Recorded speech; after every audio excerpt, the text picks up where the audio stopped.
ক্যারিয়ারের পরন্ত বেলা, নামের পাশে শত টেস্ট খেলার গৌরব। কদিন আগেই ৩৯ পেরিয়ে পা দিয়েছেন ৪০-এ।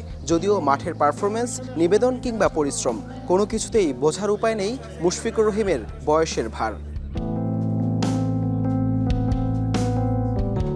সিলেট টেস্টের আগের দিন প্রেস কনফারেন্সে মুশফিক ম্যাচের প্রসঙ্গ ছাপিয়ে স্বাভাবিকভাবেই আলোচনায় তার ক্যারিয়ার। এই বয়সেও নিজের ফিটনেস ধরে রাখা, দলের জন্য সেরাটা উজাড় করে দেয়া, প্রতিটা জুনিয়র ক্রিকেটারের কাছেই মুশফিক মানেই আইডল। তাই তো ক্রিকেটকে গুড বাই বলার আগে ভবিষ্যৎ ক্রিকেটারদের জন্য সুন্দর পরিবেশ তৈরি করতে চান মিস্টার ডিপেন্ডেবল।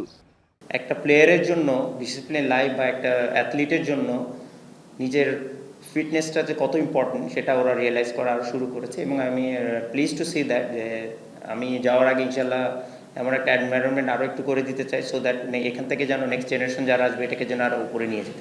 গুঞ্জন ছিল ওয়ানডে সংস্করণে মুশফিককে ফেরাতে চায় টিম ম্যানেজমেন্ট। তবে রঙিন পোশাকে যে ফেরার ইচ্ছেটা আর নেই জানিয়ে দিলেন মুশফিক।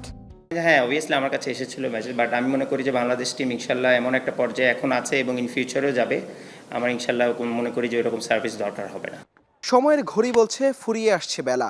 এক এক করে রঙিন পোশাকের অধ্যায়গুলো তোলা হয়ে গেছে স্মৃতির অ্যালবামে। এখন শুধু পড়ে আছে সেই চিরচেনা সাদা পোশাক। সেটিও ভালো সময় ছাড়তে চান মুশফিকুর রহিম। তবে তার আগে আসন্ন অস্ট্রেলিয়ার মাটিতে বাংলাদেশের ঐতিহাসিক টেস্টেই চোখ মিস্টার ডিপেন্ডেবলের।